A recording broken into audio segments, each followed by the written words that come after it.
A metafísica, né, como nós dissemos na aula passada, ela busca, né, responder aí uma questão central, essa questão aqui, ó, quem somos nós, né? Então, assim, por que que a metafísica busca responder essa questão, quem somos nós? Porque, veja bem, o ser humano, ele não vive sozinho, ele precisa viver com outras pessoas. Mas também viver com outras pessoas só não basta, porque nós também somos seres da natureza e precisamos da natureza. Então, nós precisamos, por exemplo, aí nos alimentar. A gente precisa de arroz, feijão, carne, leite, ovos, né? Então, nós precisamos aí da natureza, precisamos do ar, precisamos da chuva. Então, quem somos nós, né? Então, a metafísica ela vai procurar responder essa questão e, em muitos casos, aí os filósofos vão dizer que nós somos seres para a felicidade. Outros vão dizer, nós somos seres do mundo. Outros vão falar, nós somos seres da polis, ou seja, nós somos seres da cidade, nós somos seres da nossa pátria. Então, alguns filósofos vão responder essa pergunta de uma forma mais social, outros vão responder de uma forma mais política, outros de uma forma mais voltada para a natureza, né? Então, o ser humano, ele é não só ele, mas nós somos o quê? A natureza humana mais a mãe natureza, não é? Ou seja, nós somos o cosmos. Então, quem somos nós? Nós somos seres do cosmos. Ou seja, eu não sou um ser de São Paulo, eu não sou um ser do Brasil, não, eu sou um ser do mundo. Até porque hoje eu posso estar aqui, amanhã eu posso estar morando nos Estados Unidos, no Japão, na Inglaterra. Então, eu não sou um ser do Brasil, eu sou um ser do mundo, eu sou um humano, né? E eu sou um ser composto de matéria e alma, né? Então, assim, a metafísica, ela é esse ramo da filosofia, né, que vai buscar essa resposta, quem somos nós. Nós vimos semana passada aí que a palavra metafísica, ela é a junção de duas palavras gregas, né? Meta e física. Meta, que significa aquilo que vai além. Meta é aquilo que vai além. Física significa natureza, ou seja, a metafísica estuda aquilo que vai além da natureza, aquilo que vai além da matéria. Então, o que é que vai além da matéria, por exemplo? Deus vai além da matéria, vai além da matéria também a alma. Que mais que vai além da matéria? A essência da vida. Que mais que vai além da matéria? A felicidade, o amor, o ódio, né? Por quê? Porque todas essas coisas estão na nossa alma, não estão no físico. Bom, a prova disso pode nos ser dada até pela própria medicina, né? Porque se você abrir uma pessoa, né, ela viva, você vai fazer uma operação no cérebro da pessoa, você não consegue ver os pensamentos dessa pessoa, né? Você não consegue ver os desejos dessa pessoa, mas você só vê a parte física, você vê o cérebro, você vê o coração, você vê os órgãos, mas você não vê o amor, o afeto, você não vê o ódio, o rancor, a esperança, a raiva. Por quê? Porque tudo isso não está na natureza, está além da natureza, está na alma, tá? Então, o ser humano, ele é essa junção de corpo e de alma, tá? Nós vimos na semana passada aí que um dos pensadores, né, que começou essa ideia da metafísica foi esse camarada aqui, ó, o Aristóteles. O Aristóteles, o filósofo grego antigo, né, e que iniciou esse pensamento da metafísica, tá? Então ele buscou entender aí qual é a essência do ser humano. Inclusive, o Aristóteles, ele vai falar que a metafísica, ela é a ciência primeira. Porque quando você estuda o ser humano, a essência da vida, a felicidade, você estuda Deus e você estuda a alma, então é a ciência primeira, é a ciência mais essencial. É mais importante aprender a metafísica do que aprender matemática, química, física, biologia. Foi o que o Aristóteles disse na época, não é? Porque tinha muitos filósofos que estavam tentando compreender o que é a natureza, né? Querendo compreender os planetas, o Sol, como se formam as nuvens, como se forma a chuva, os raios. Então, essa filosofia de Sócrates, Platão e Aristóteles, eles vão falar, não, a gente tem que focar o ser humano. E o Aristóteles vem com essa ideia a mais de dizer, olha, a ciência mais excelsa, ou seja, a ciência mais elevada é a metafísica, porque ela é a ciência primeira, é a ciência da essência de tudo aquilo que existe. Então, qual é a essência do ser humano? Qual é a essência de Deus? Qual é a essência da alma, né? Então, bom, por enquanto aqui, alguma pergunta? Não, professor. Não, Não, professor. não, Tudo beleza. ok. Então, aqui, ó, eu relembrei aí um pouquinho da semana passada. Então, olha só, né? Nós vamos buscar aí responder, então, essas grandes perguntas, né? Por que o mundo existe? Qual é o sentido da existência de tudo que há no universo? O que é o ser humano? Deus existe? Existe alma? Quem, inclusive, aí de vocês gostaria de tentar aí responder alguma dessas perguntas, né? O que é por que que o mundo existe na visão de vocês? O que que vocês acham? Por que que existe o mundo? O mundo foi Deus que criou, certo? Para a gente aprender e evoluir, crescer. O mundo foi criado por Deus e existe para que a gente possa evoluir e crescer. E essa pergunta aqui, né? O que é o ser humano? E aí, o que que vocês me diriam? O ser humano é um ser de carne. Mas nesse sentido, existe uma alma? Sim, Então, o eu ser acredito. humano, ele é uma mistura? Você acha que é uma mistura de corpo e alma? Sim. Mistura de corpo e alma. Maravilha. Então, vamos ver aí, né, um pouquinho do que disseram os filósofos. Então, lembra que semana passada eu falei bastante aqui do Aristóteles, e o Aristóteles, ele divide a metafísica, tá?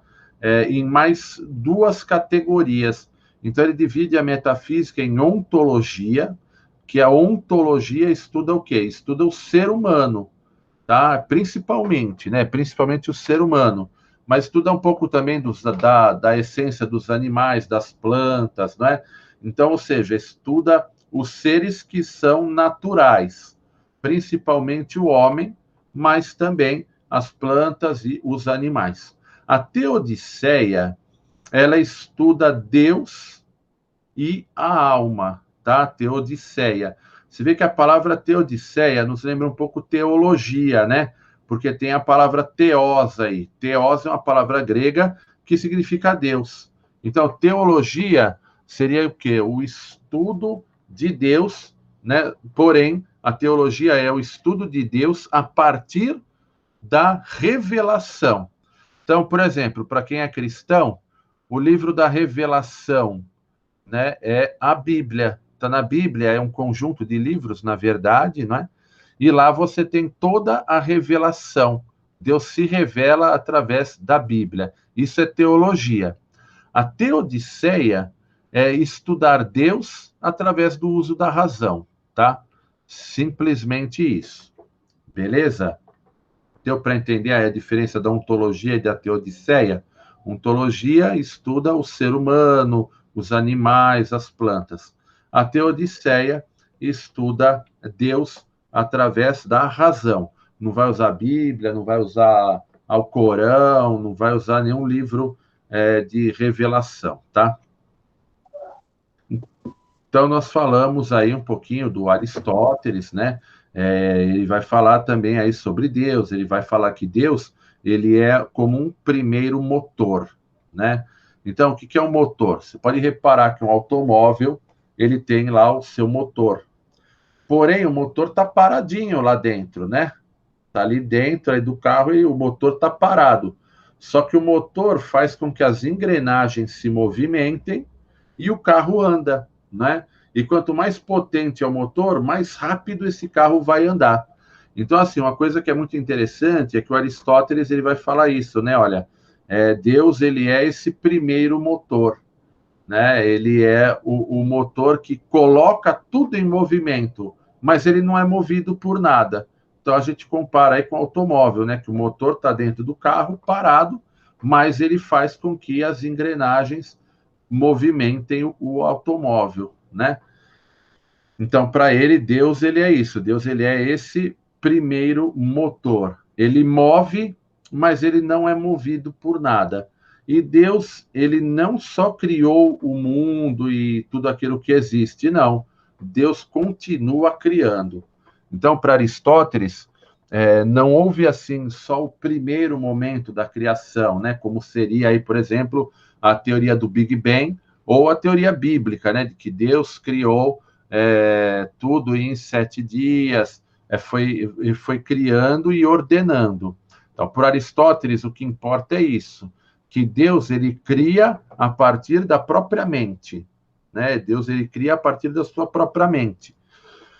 Então, Deus cria tudo pela sua própria mente e ele mantém a sua criação. Então, todo dia nascem pessoas, nasce formiga, nasce cachorro, nasce gato, nascem plantas, né? Nascem legumes, o ar se renova, né? A água evapora e chove, ou seja, Deus é como se fosse esse motor que coloca tudo em movimento, tá bom? Então, assim, para Aristóteles, Deus é isso. Então, Aristóteles, ele não é um cara religioso, ele é um estudioso de Deus. Mas para esses caras, assim, não faz sentido fazer uma oração, tá? Não faz sentido para o filósofo, né, para esses filósofos, fazer uma oração. Por quê? Porque Deus já está, então, movendo tudo aquilo, tudo que existe. E todo mundo um dia vai morrer mesmo. Todo mundo nasce, todo mundo morre.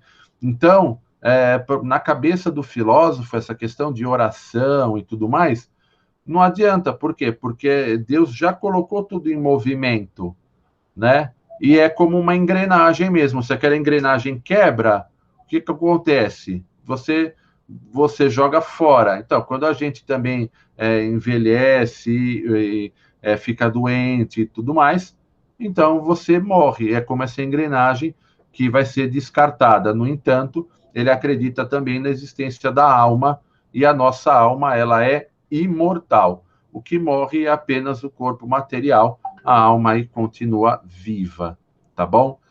Bom, deu para entender um pouquinho aqui do pensamento do Aristóteles. Gostariam de saber mais alguma coisa em relação a ele?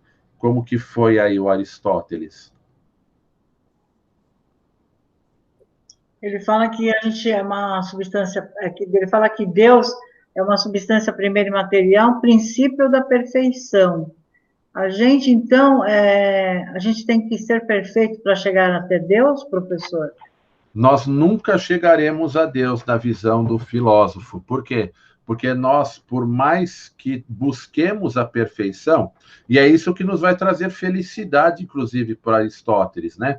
Aristóteles fala, olha, a felicidade consiste em manter o equilíbrio, e mantendo o equilíbrio, nós vamos buscar a perfeição. Porém, a suma perfeição, a perfeição máxima está em Deus. Nós podemos apenas conhecer uma parte de Deus. Nós conseguimos entender de Deus apenas aquilo que é possível ser apreendido pela razão. E como a nossa razão é limitada, a nossa razão não é perfeita, então nós sempre teremos uma visão imperfeita de Deus e nós também jamais chegaremos à perfeição, tá? Somente Deus é o ser perfeito. Até porque se nós chegássemos à perfeição, nós também seríamos deuses. Então, não é possível que a gente chegue à perfeição, tá? Nós podemos aí chegar mais próximo que for possível a um ser humano, mas ainda que nós vivêssemos milhares de anos, não conseguiríamos abstrair todo o conhecimento que é possível, né? E, de fato, quem conseguiria entender de engenharia civil, engenharia naval, nutrição, química, biologia, matemática, história, geografia, culinária, corte e costura, ninguém conseguiria entender tudo, né? Então, na verdade, nós sempre seremos aí imperfeitos.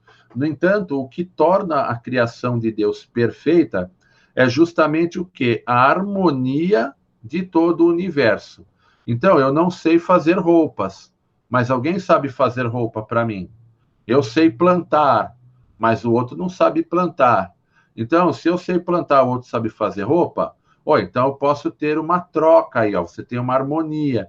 Então, Aristóteles, ele vai falar o quê? Que essa harmonia, ela só é alcançada dentro da cidade, na convivência com outras pessoas. Porque o que é convivência, o que é cidadania? É justamente uma relação de harmonia mútua, né? Quando você tem a quebra dessa harmonia, aí não é possível haver felicidade, não é? Então, para o Aristóteles, é bem por aí. A gente tem que buscar o quê? Nós temos que buscar a harmonia. Tá bom? Deu para entender? Professor, o Aristóteles, ele diz também que o homem é um ser carente, imperfeito, que precisa de coisas e dos outros, né? Que eu estou vendo aqui. Isso. E a partir disso ele deduz que o homem é um político, que vive fora da comunidade, ou um ser degradado, ou um ser sobre-humano, divino. Isso, porque assim, não é possível ser feliz sozinho. Então, veja bem, nós temos que ser felizes no coletivo.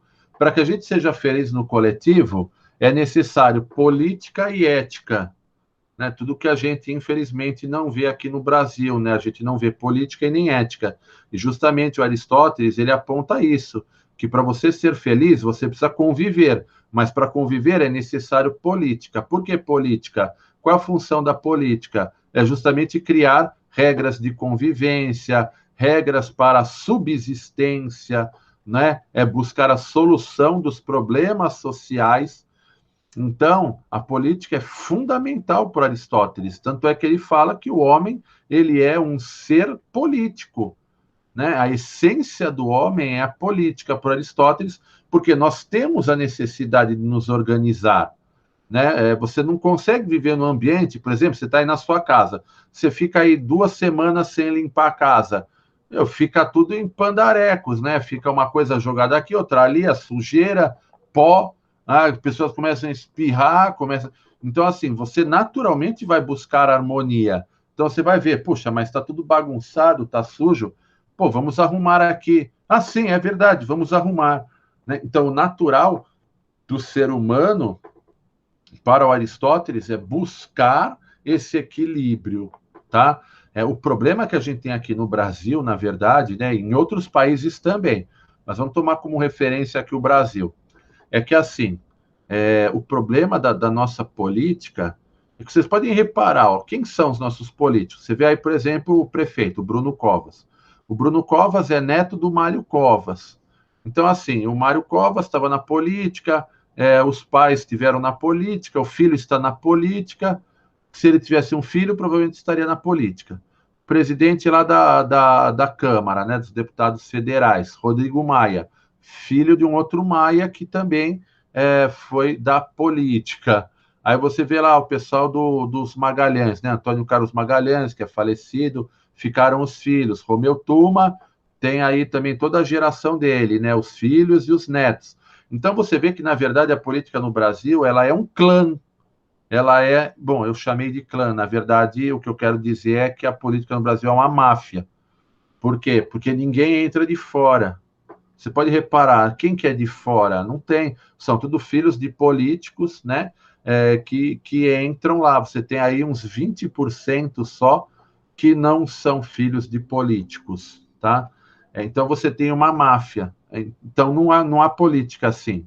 Você tem máfia, você não tem política. Você tem mafiosos, gangsters que estão buscando resolver a sua própria vida e não estão nem aí para o povo. Você vê agora aí o Geraldo Alckmin, o outro lá também, o Careca, o Serra, todo mundo envolvido. Você vê, ó, o Bolsonaro, os filhos dele, né, os amigos também, que era o capitão Adriano lá que assassinaram, tem esse Queiroz, é tudo cara envolvido também com coisa errada. Então, esse é o perfil do político. Por quê? Porque os pais já eram políticos, já eram errados também, né? Então, a gente perpetua, né, essa máfia.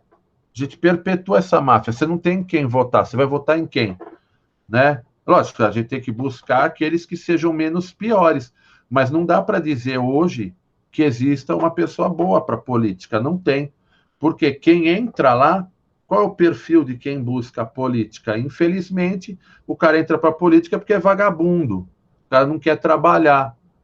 Porque esses deputados trabalham, tem 2 sessões por semana. Às vezes o cara vai viajar, fica o mês inteiro fora, porque pode ter 30 faltas por ano.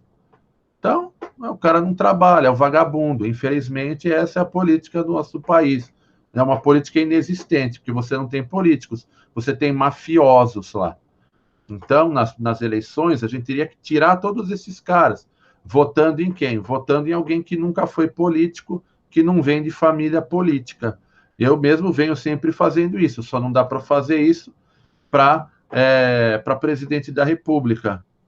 Porque se eu me candidatar, se eu quisesse me candidatar, que partido quer me colocar para candidato a presidente da República? Nenhum, né? Aí você vai falar, porque ninguém te conhece. Claro que ninguém me conhece. Quem está lá são sempre os mesmos, são sempre os mesmos mafiosos.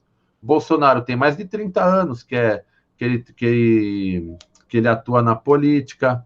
O Aécio Neves, os outros Neves que estão lá, são todos os chamados profissionais da política. Lula nunca trabalhou também, né? Foi um cara que sempre foi lá no sindicato, né? Perdeu o dedo com acho que 19, 20 anos, aí já não podia mais trabalhar, né? Então, aí pegou e foi para sindicato e virou político. Então, assim, a nossa política é muito podre, é horrível. A história da política brasileira é horrível. Desde quando os portugueses chegaram aqui, já matando os índios, escravizando o negro, não dá para esperar nada de bom desses políticos. A gente tinha que tentar votar em alguém que nunca foi, né? Essa seria aí a ideia. Claro que tem também os empresários, são mafiosos também, né? Aquela JBS, por exemplo, Debrecht, tudo pilantra, tá? Então, se o Aristóteles visse tudo isso, ia falar, meu, isso aqui não vai dar certo nunca, né? Porque a política não é isso. O que é a política? A política é justamente a organização da cidade para que todos cheguemos à felicidade, tá? A organização da cidade a fim da gente se tornar feliz. Beleza? Eu vi o sinal aí de positivo. Então, olha só, né? Pense e responda, né? O que é o ser humano? Então, a gente já teve aí a resposta da Sônia, falando, olha, o ser humano, ele é matéria, mas também existe uma alma, não é? Então, olha só, de fato, né, o ser humano, ele é um ser para a felicidade. E o que é a felicidade? Felicidade, será que é ter muito dinheiro? Será que felicidade é ter muita saúde? Felicidade é ter filhos? Felicidade é cuidar, né, dos entes queridos? O que é a felicidade? Olha, o Aristóteles, por exemplo, os outros filósofos vão dizer que não é nada disso. Por que que não é nada disso? Você vai falar, não, mas meus filhos são a minha felicidade. Então, ele vai falar o quê? Se você está achando isso, então você não vai conseguir ser realmente feliz. Por quê? Porque seus filhos vão casar, seus filhos também vão ter filhos, eles vão trabalhar, né? Eles vão deixar essa família para criar uma nova família. Então, quando você projeta a felicidade na família, no dinheiro, nos bens materiais, num passeio que você quer fazer, você nunca vai ser feliz, porque a felicidade é justamente um estado de espírito. Ele está dentro da sua alma. Por isso que também é metafísico. A felicidade, ela não está na matéria. A felicidade está na alma. Você pode estar feliz em poder andar de bicicleta, né, de não ter carro, andar de bicicleta, fazer um passeio no Horto Florestal de graça, né? Agora, se você projetar, não, só vou ser feliz quando eu fizer uma viagem para Nova York, conhecer os Estados Unidos, então você nunca vai ser feliz, mesmo que você realize isso. Por quê? Porque a hora que você realizou, aí acabou. Aquilo acabou, passou, você já conheceu, você já conquistou. E agora? Qual vai ser o objetivo da sua felicidade? Ah, agora vai ser comprar um carro zero. Aí você comprou, passou um ano, aquele carro já não é mais zero, você já andou aí 50 mil quilômetros. Você vai falar, puxa, agora eu quero um outro carro. Ou seja, você está sempre projetando a felicidade fora de você. Você está projetando a felicidade na, na matéria. Matéria é física.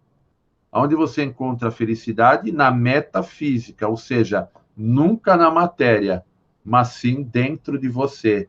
A felicidade é um estado de espírito, ela está em você, ela não está no outro, tá? Bom, vamos ver mais um pouquinho aqui de alguns outros filósofos, né? E vamos fazer aí uma pergunta, então, para vocês, né? Para provocar um pouco mais.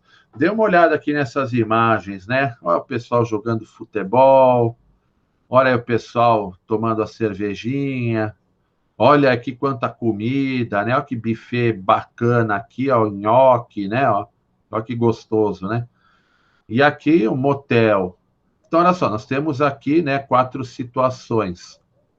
Então, eu diria para vocês, né, pense e responda. Quais são os maiores prazeres da vida, na opinião aí de vocês?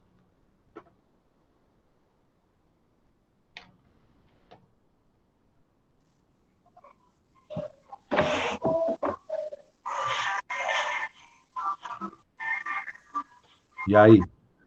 Entre os 4?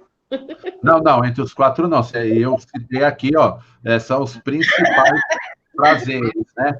Esses aqui são os principais, né? O que depois de uma enquete, ó, o pessoal falou, né? O pessoal falava, prazer para mim vai Corinthians,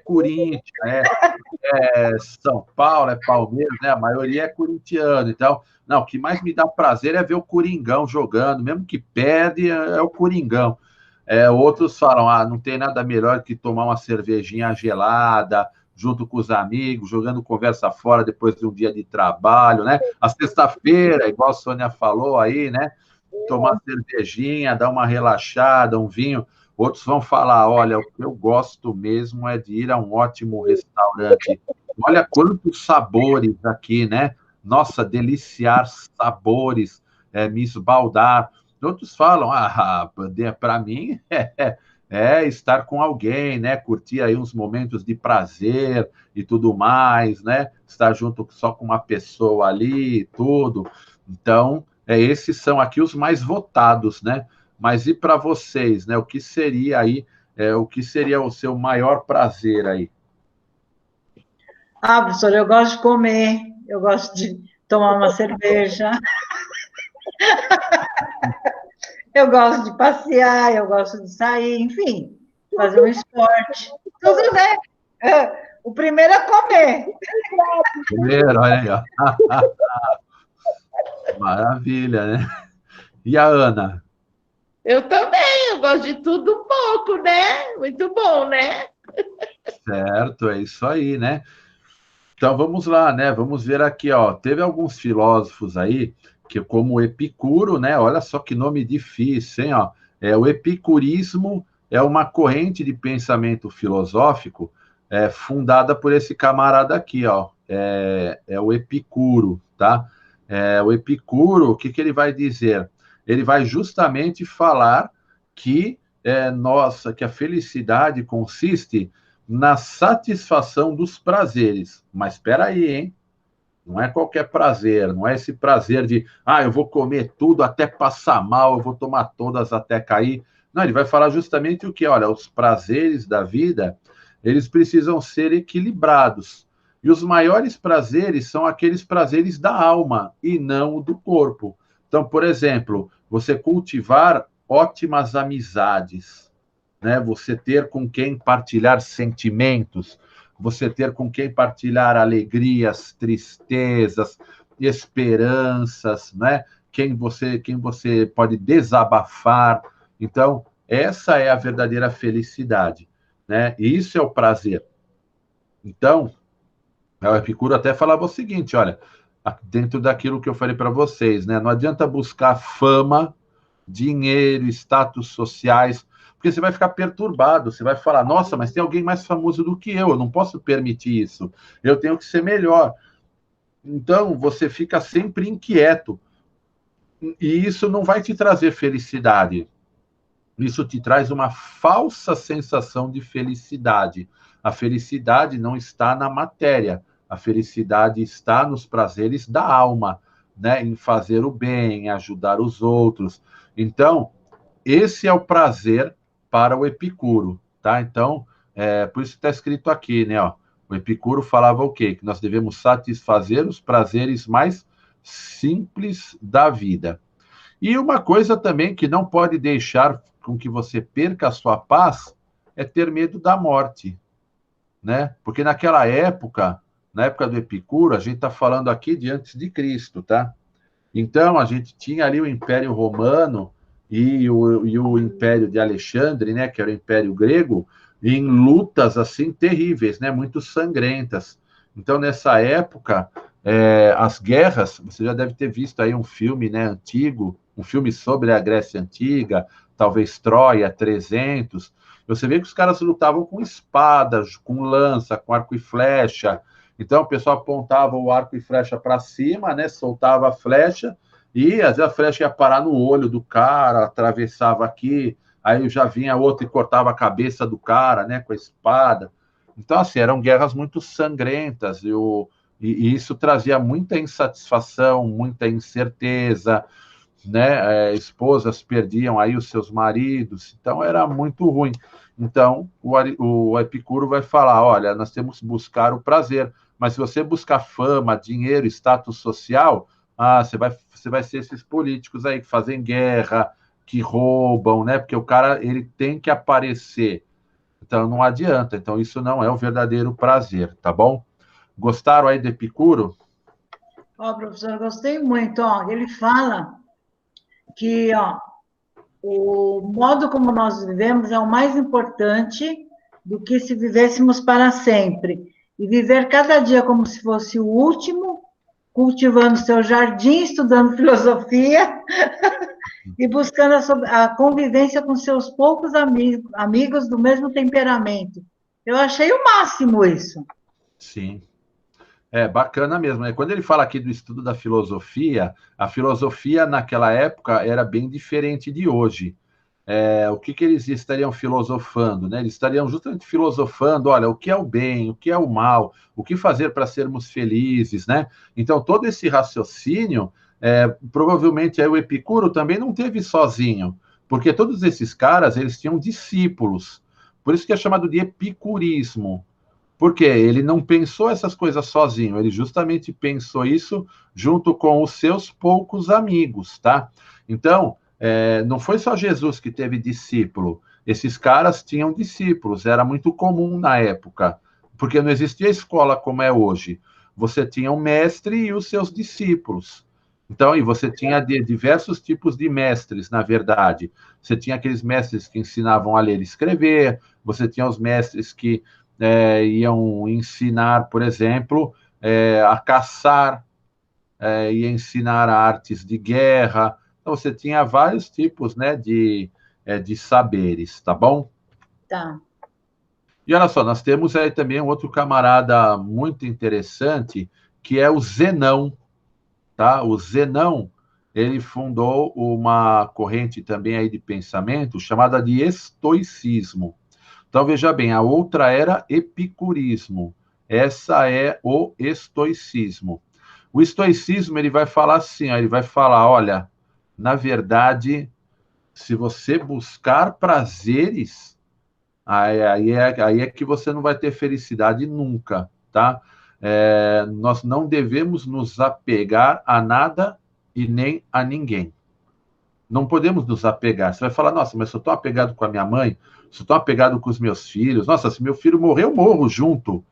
Então, o Zenão vai falar, Não, se seu filho morrer, você não vai morrer junto. A sua vida vai continuar. E você tem que continuar vivendo, né, com saudades, mas a sua vida não acabou. O que acabou foi a vida dele, né? Se você fez o que você podia fazer por ele, beleza. Se não pode, vai restar o quê? Né? Vai restar a memória e você procurar ser melhor com os outros, já que você não conseguiu ser bom, talvez com seu filho, com a sua mãe, com o seu esposo, né? Ele faleceu.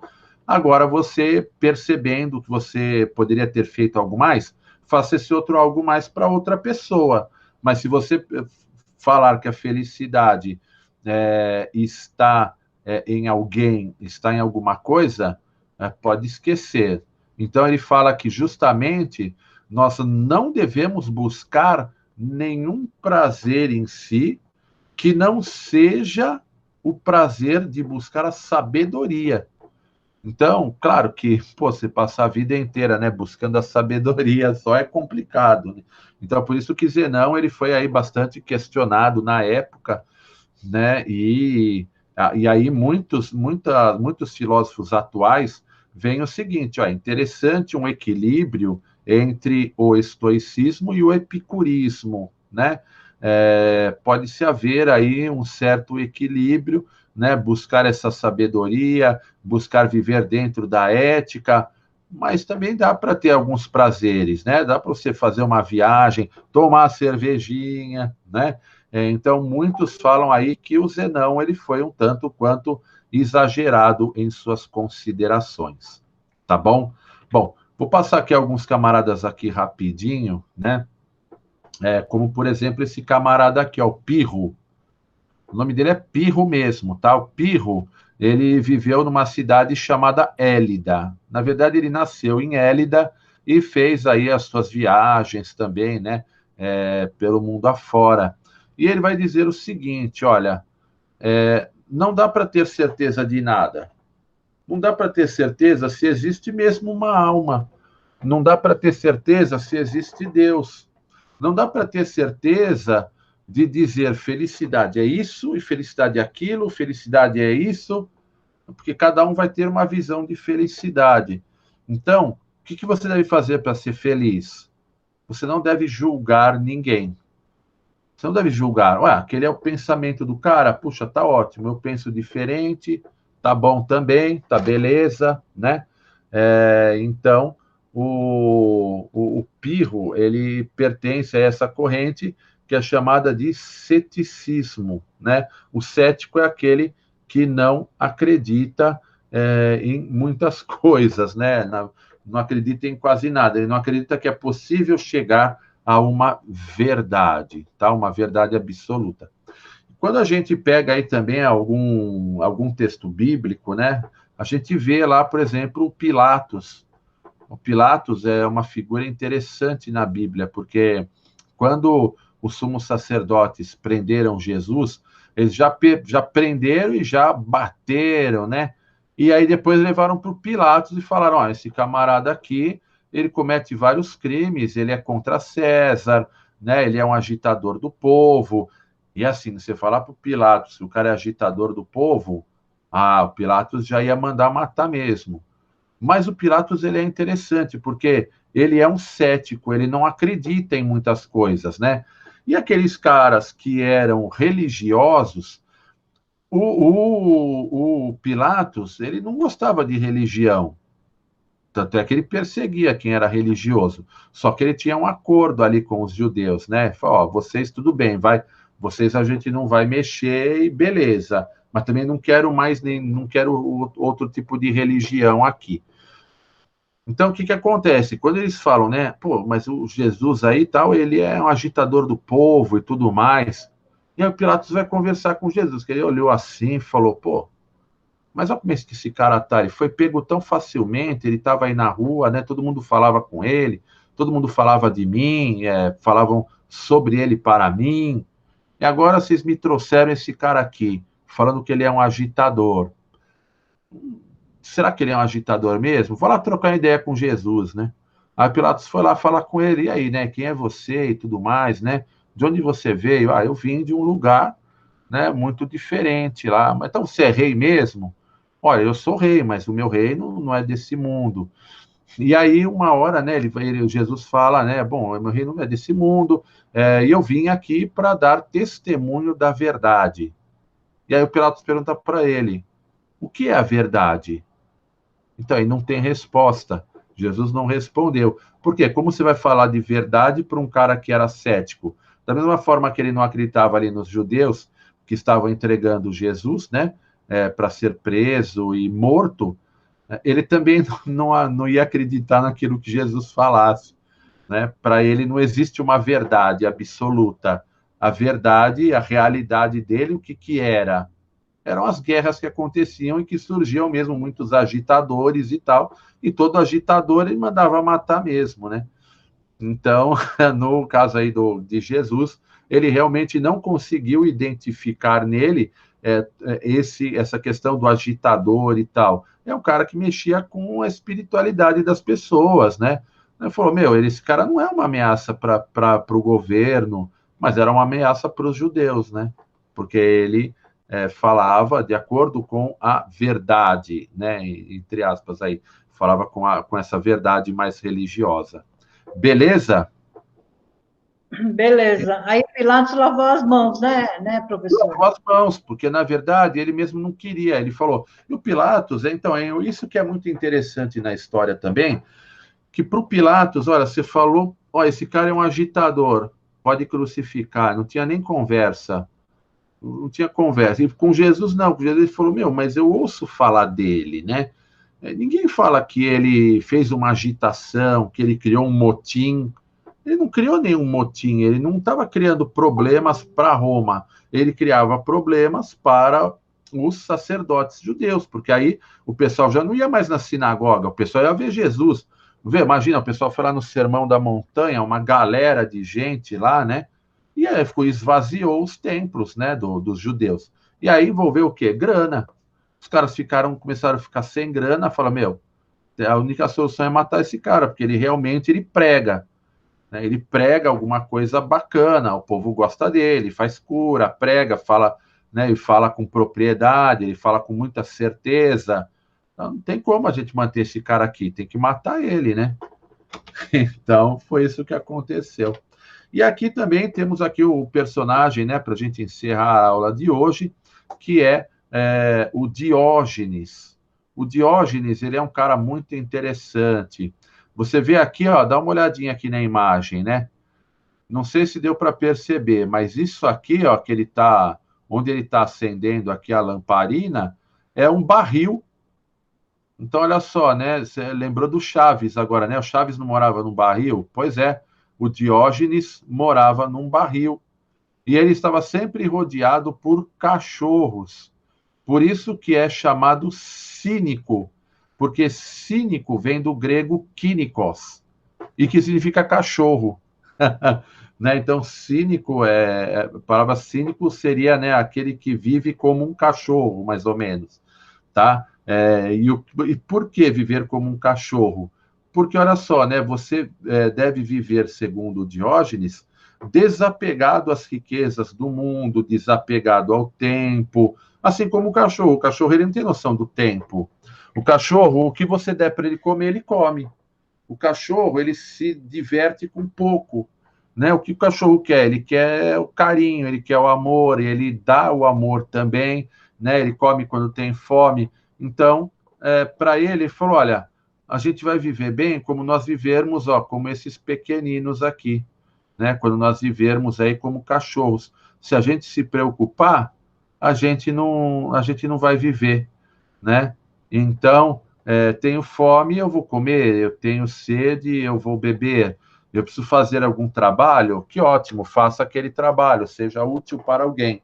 Mas não adianta ficar pensando nas riquezas desse mundo, porque esse mundo é extremamente passageiro e a gente nunca sabe quando será o nosso fim. Lembrando também que esses camaradas viviam pouco, né? Viviam aí até os 40 e poucos anos, alguns chegavam aí a 50, 52 anos, dificilmente alguém passava aí dos 60 anos, tá? Dificilmente. E que a gente vê filmes, né? Filmes aí da Grécia Antiga e ver pessoas bem velhas. Não tinha isso, né, naquela época. As pessoas morriam jovens, né? Porque não tinha insulina, não tinha dipirona, nem... Você acha? Então, assim, não tinha remédio nenhum, não tinha nenhum remédio forte, era tudo à base de ervas. Não tinha um remédio manipulado. Então, as pessoas viviam extremamente pouco, tá bom? E aí, o que vocês gostaram mais aí, né, dessa aula aqui de metafísica, onde nós abordamos um pouquinho mais aí sobre a felicidade? O que vocês me dizem aí?